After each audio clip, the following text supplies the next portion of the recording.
Chapter 26. The Bitterest Foe. That same evening Sir Andrew Ffoulkes, having announced his intention of gleaning further news of Armand, if possible, went out shortly after 7 o'clock, promising to be home again about 9. Marguerite, on the other hand, had to make her friend a solemn promise that she would try and eat some supper which the landlady of these miserable apartments had agreed to prepare for her. So far they had been left in peaceful occupation of these squalid lodgings in a tumble-down house on the Quai de la Ferraille, facing the House of Justice, the grim walls of which Marguerite would watch with wide open, dry eyes for as long as the grey wintry light lingered over them. Even now, though the darkness had set in, and snow, falling in close small flakes, threw a thick white veil over the landscape, she sat at the open window long after Sir Andrew had gone out, watching the few small flicks of light that blinked across from the other side of the river, and which came from the windows of the Chatelet towers. The windows of the Conciergerie she could not see, for these gave on one of the inner courtyards, but there was a melancholy consolation even in the gazing on those walls that held in their cruel, grim embrace all that she loved in the world. It seemed so impossible to think of Percy, the laughter-loving, irresponsible, light-hearted adventurer, as the prey of those fiends who would revel in their triumph, who would crush him, humiliate him, insult him, ye gods alive, even torture him perhaps, that they might break the indomitable spirit that would mock them even on the threshold of death. Surely God would never allow such monstrous infamy as the deliverance of the noble, soaring eagle into the hands of those preying jackals. Marguerite, though her heart ached beyond what human nature could endure, though her anguish on her husband's account was doubled by that which she felt for her brother, could not bring herself to give up all hope. Sir Andrew said it rightly. While there was life, there was hope. While there was life in those vigorous limbs, spirit in that daring mind, how could puny, rampant beasts gain the better of the immortal soul? As for Armand, why, if Percy were free, she would have no cause to fear for Armand. She sighed a sigh of deep, of passionate regret and longing. If she could only see her husband! If she could only look for 1 second into those laughing, lazy eyes, wherein she alone knew how to fathom the infinity of passion that lay within their depths! If she could but once feel his ardent kiss on her lips, she could more easily endure this agonizing suspense, and wait confidently and courageously for the issue. She turned away from the window, for the night was getting bitterly cold. From the tower of Saint-Germain-l'Auxerrois the clock slowly struck 8. Even as the last sound of the historic bell died away in the distance, she heard a timid knocking at the door. "Enter," she called unthinkingly. She thought it was her landlady, come up with more wood mayhap for the fire, so she did not turn to the door when she heard it being slowly opened, then closed again, and presently a soft tread on the threadbare carpet. "May I crave your kind attention, Lady Blakeney?" said a harsh voice, subdued to tones of ordinary courtesy. She quickly repressed a cry of horror. How well she knew that voice! When last she heard it, it was at Boulogne, dictating that infamous letter, the weapon wherewith Percy had so effectually foiled his enemy. She turned and faced the man who was her bitterest foe, hers in the person of the man she loved. "Chauvelin!" she gasped. "Himself, at your service, dear lady," he said simply. He stood in the full light of the lamp, his trim, small figure boldly cut out against the dark wall beyond. He wore the usual sable-coloured clothes which he affected, with the primly folded jabot and cuffs edged with narrow lace. Without waiting for permission from her, he quietly and deliberately placed his hat and cloak on a chair. Then he turned once more toward her, and made a movement as if to advance into the room, but instinctively she put up a hand as if to ward off the calamity of his approach. He shrugged his shoulders, and the shadow of a smile that had neither mirth nor kindliness in it hovered round the corners of his thin lips. "Have I your permission to sit?" he asked. "As you will," she replied slowly, keeping her wide open eyes fixed upon him as does a frightened bird upon the serpent whom it loathes and fears. "And may I crave a few moments of your undivided attention, Lady Blakeney?" he continued, taking a chair, and so placing it beside the table that the light of the lamp, when he sat, remained behind him, and his face was left in shadow. "Is it necessary?" asked Marguerite. "It is." he replied curtly, "if you desire to see and speak with your husband, to be of use to him before it is too late." "Then I pray you speak, citizen, and I will listen." She sank into a chair, not heeding whether the light of the lamp fell on her face or not, whether the lines in her haggard cheeks or her tear-dimmed eyes showed plainly the sorrow and despair that had traced them. She had nothing to hide from this man, the cause of all the tortures which she endured. She knew that neither courage nor sorrow would move him, and that hatred for Percy, personal deadly hatred for the man who had twice foiled him, had long crushed the last spark of humanity in his heart. "Perhaps, Lady Blakeney," he began after a slight pause, and in his smooth, even voice, "it would interest you to hear how I succeeded in procuring for myself this pleasure of an interview with you?" "Your spies did their usual work, I suppose," she said coldly. "Exactly. We have been on your track for 3 days, and yesterday evening an unguarded movement on the part of Sir Andrew Ffoulkes gave us the final clue to your whereabouts." "Of Sir Andrew Ffoulkes?" she asked, greatly puzzled. "He was in an eating-house, cleverly disguised, I own, trying to glean information, no doubt, as to the probable fate of Sir Percy Blakeney. As chance would have it, my friend Heron, of the Committee of General Security, chanced to be discussing with reprehensible openness certain what shall I say? Certain measures which, at my advice, the Committee of Public Safety have been forced to adopt with a view to—" "A truce on your smooth-tongued speeches, citizen Chauvelin," she interposed firmly.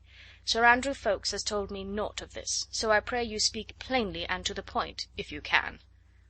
He bowed with marked irony. "As you please," he said. "Sir Andrew Ffoulkes, hearing certain matters of which I will tell you anon, made a movement which betrayed him to one of our spies. At a word from citizen Heron this man followed on the heels of the young farrier who had shown such interest in the conversation of the chief agent. Sir Andrew, I imagine, burning with indignation at what he had heard, was perhaps not quite so cautious as he usually is. Anyway, the man on his track followed him to this door. It was quite simple, as you see. As for me, I had guessed a week ago that we would see the beautiful Lady Blakeney in Paris before long. When I knew where Sir Andrew Ffoulkes lodged, I had no difficulty in guessing that Lady Blakeney would not be far off." "And what was there in citizen Heron's conversation last night," she asked quietly, "that so aroused Sir Andrew's indignation? He has not told you?" "Oh, it is very simple. Let me tell you, Lady Blakeney, exactly how matters stand. Sir Percy Blakeney, before lucky chance at last delivered him into our hands, thought fit, as no doubt you know, to meddle with our most important prisoner of state. A child, I know it, sir, the son of a murdered father whom you and your friends were slowly doing to death." "That is as may be, Lady Blakeney," rejoined Chauvelin calmly, "but it was none of Sir Percy Blakeney's business. This, however, he chose to disregard. He succeeded in carrying little Capet from the Temple, and 2 days later we had him under lock and key." "Through some infamous and treacherous trick, sir," she retorted. Chauvelin made no immediate reply. His pale, inscrutable eyes were fixed upon her face, and the smile of irony round his mouth appeared more strongly marked than before. "That, again, is as it may be," he said suavely. "But anyhow, for the moment we have the upper hand. Sir Percy is in the Conciergerie, guarded day and night, more closely than Marie Antoinette even was guarded." "And he laughs at your bolts and bars, sir," she rejoined proudly. "Remember Calais, remember Boulogne. His laugh at your discomfiture, then, must resound in your ear even to-day." "Yes, but for the moment laughter is on our side. Still, we are willing to forego even that pleasure, if Sir Percy will but move a finger towards his own freedom. Again some infamous letter?" she asked with a bitter contempt. "Some attempt against his honour?" "No, no, Lady Blakeney," he interposed with perfect blandness. "Matters are so much simpler now, you see. We hold Sir Percy at our mercy. We could send him to the guillotine tomorrow, but we might be willing, remember I only say we might, to exercise our prerogative of mercy, if Sir Percy Blakeney will on his side accede to a request from us." "And that request?" "Is a very natural one. He took Capet away from us, and it is but credible that he knows at the present moment exactly where the child is. Let him instruct his followers, and I mistake not, Lady Blakeney, there are several of them not very far from Paris just now, Let him, I say, instruct these followers of his to return the person of young Capet to us, and not only will we undertake to give these same gentlemen a safe conduct back to England, but we even might be inclined to deal somewhat less harshly with the gallant Scarlet Pimpernel himself." She laughed a harsh, mirthless, contemptuous laugh. "I don't think that I quite understand," she said after a moment or two, whilst he waited calmly until her outbreak of hysterical mirth had subsided. "You want my husband, the Scarlet Pimpernel, citizen, to deliver the little King of France to you, after he has risked his life to save the child out of your clutches? Is that what you are trying to say?" "It is," rejoined Chauvelin complacently, "just what we have been saying to Sir Percy Blakeney for the past 6 days, madame." "Well, then you have had your answer, have you not?" "Yes," he replied slowly, "but the answer has become weaker day by day." "Weaker? I don't understand." "Let me explain, Lady Blakeney," said Chauvelin, now with measured emphasis. He put both elbows on the table and leaned well forward, peering into her face, lest one of its varied expressions escaped him. "Just now you taunted me with my failure in Calais, and again at Boulogne, with a proud toss of the head, which I own is excessive becoming. You threw the name of the Scarlet Pimpernel in my face like a challenge which I no longer dare to accept. The Scarlet Pimpernel, you would say to me, stands for loyalty, for honour, and for indomitable courage. Think you he would sacrifice his honour to obtain your mercy? Remember Boulogne and your discomfiture. All of which, dear lady, is perfectly charming and womanly and enthusiastic, and I, bowing my humble head, must own that I was fooled in Calais and baffled in Boulogne. But in Boulogne I made a grave mistake, and one from which I learned a lesson, which I am putting into practice now." He paused a while as if waiting for her reply. His pale, keen eyes had already noted that with every phrase he uttered the lines in her beautiful face became more hard and set. A look of horror was gradually spreading over it, as if the icy cold hand of death had passed over her cheeks and eyes, leaving them rigid like stone. "In Boulogne," resumed Chauvelin quietly, satisfied that his words were hitting steadily at her heart, "in Boulogne Sir Percy and I did not fight an equal fight. Fresh from a pleasant sojourn in his own magnificent home, full of the spirit of adventure which puts the essence of life into a man's veins, Sir Percy Blakeney's splendid physique was pitted against my feeble powers. Of course I lost the battle. I made the mistake of trying to subdue a man who was in the zenith of his strength. Whereas now..." "Yes, citizen Chauvelin," she said. "Whereas now?" "Sir Percy Blakeney has been in the prison of the Conciergerie for exactly 1 week, Lady Blakeney," he replied, speaking very slowly and letting every one of his words sink individually into her mind. "Even before he had time to take the bearings of his cell, or to plan on his own behalf one of those remarkable escapes for which he is so justly famous, our men began to work on a scheme which I am proud to say originated with myself. A week has gone by since then, Lady Blakeney, and during that time a special company of prison guard, acting under the orders of the Committee of General Security and of Public Safety, have questioned the prisoner unremittingly, remember, day and night. 2 by 2 these men take it in turns to enter the prisoner's cell every quarter of an hour, lately it has had to be more often, and ask him the one question: where is little Capet? Up to now we have received no satisfactory reply, although we have explained to Sir Percy that many of his followers are honouring the neighbourhood of Paris with their visit, and that all we ask from him are instructions to those gallant gentlemen to bring young Capet back to us. It is all very simple. Unfortunately, the prisoner is somewhat obstinate. At first even the idea seemed to amuse him. He used to laugh and say that he always had the faculty of sleeping with his eyes open. But our soldiers are untiring in their efforts, and the want of sleep as well as of sufficient food and of fresh air is certainly beginning to tell on Sir Percy Blakeney's magnificent physique. I don't think that it will be very long before he gives way to our gentle persuasions. And in any case now, I assure you, dear lady, that we do not need to fear any attempt on his part to escape. I doubt if he could walk very steadily across this room." Marguerite had sat quite silent and apparently impassive all the while that Chauvelin had been speaking. Even now she scarcely stirred. Her face expressed absolutely nothing but deep puzzlement. There was a frown between her brows, and her eyes, which were always of such liquid blue, now looked almost black. She was trying to visualize that which Chauvelin had put before her: a man harassed day and night, unceasingly, unremittingly, with one question, allowed neither respite nor sleep. His brain, soul and body fagged out at every hour, every moment of the day and night, until mind and body and soul must inevitably give way under anguish 10,000 times more unendurable than any physical torment invented by monsters in barbaric times. That man thus harassed, thus fagged out, thus martyrized at all hours of the day and night, was her husband, whom she loved with every fibre of her being, with every throb of her heart. Torture? Oh no! These were advanced and civilized times that could afford to look with horror on the excesses of medieval days. This was a revolution that made for progress and challenged the opinion of the world.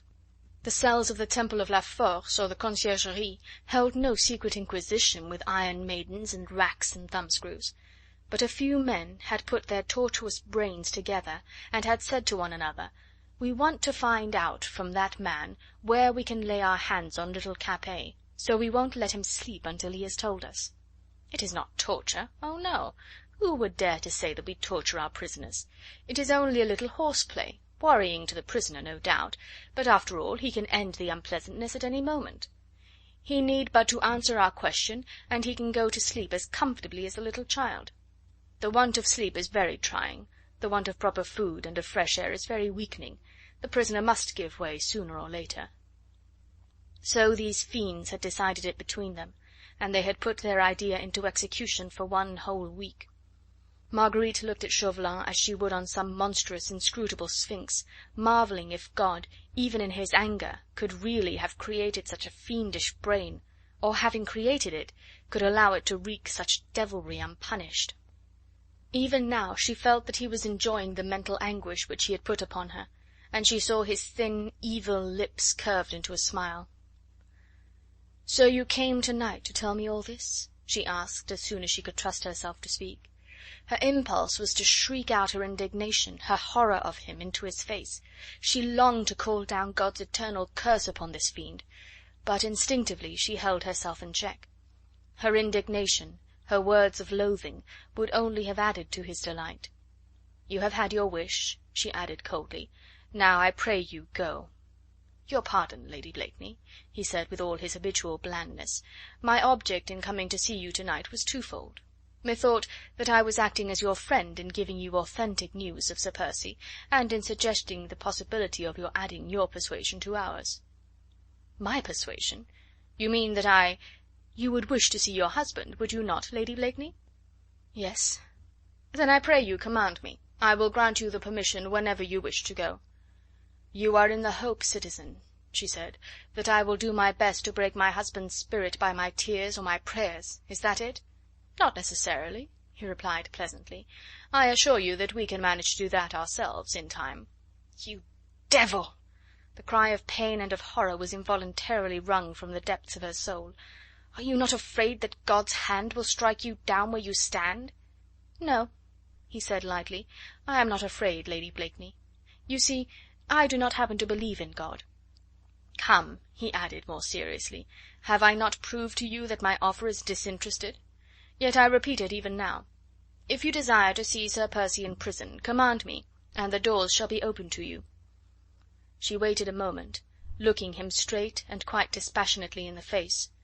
Then she said coldly: "Very well, I will go." "When?" he asked. "This evening." "Just as you wish. I would have to go and see my friend Heron first, and arrange with him for your visit." "Then go. I will follow in half an hour." "C'est entendu. Will you be at the main entrance of the Conciergerie at 9:30? You know it, perhaps, no? It is in the Rue de la Barillerie, immediately on the right at the foot of the great staircase of the House of Justice." "Of the House of Justice!" she exclaimed involuntarily, a world of bitter contempt in her cry. Then she added in her former matter-of-fact tones: "Very good, citizen. At 9:30 I will be at the entrance you name." and I will be at the door, prepared to escort you." He took up his hat and coat and bowed ceremoniously to her. Then he turned to go. At the door a cry from her, involuntarily enough, God knows, made him pause. "My interview with the prisoner," she said, vainly trying, poor soul, to repress that quiver of anxiety in her voice. "It will be private?" "Oh, yes, of course," he replied with a reassuring smile. "Au revoir, Lady Blakeney. 9:30, remember." She could no longer trust herself to look on him as he finally took his departure. She was afraid, yes, absolutely afraid, that her fortitude would give way, meanly, despicably, uselessly give way, that she would suddenly fling herself at the feet of that sneering, inhuman wretch, that she would pray, implore Heaven above. What might not she do in the face of this awful reality, if the last lingering shred of vanishing reason, of pride and of courage did not hold her in check? Therefore she forced herself not to look on that departing sable-clad figure, on that evil face, and those hands that held Percy's fate in their cruel grip. But her ears caught the welcome sound of his departure, the opening and shutting of the door, his light footstep echoing down the stone stairs. When at last she felt that she was really alone, she uttered a loud cry like a wounded doe, and falling on her knees, she buried her face in her hands in a passionate fit of weeping. Violent sobs shook her entire frame. It seemed as if an overwhelming anguish was tearing at her heart, the physical pain of it was almost unendurable. And yet, even through this paroxysm of tears, her mind clung to one root idea. When she saw Percy she must be brave and calm, be able to help him if he wanted her, to do his bidding if there was anything that she could do, or any message that she could take to the others. Of hope she had none. The last lingering ray of it had been extinguished by that fiend when he said, "We need not fear that he will escape. I doubt if he could walk very steadily across this room now." End of chapter 26.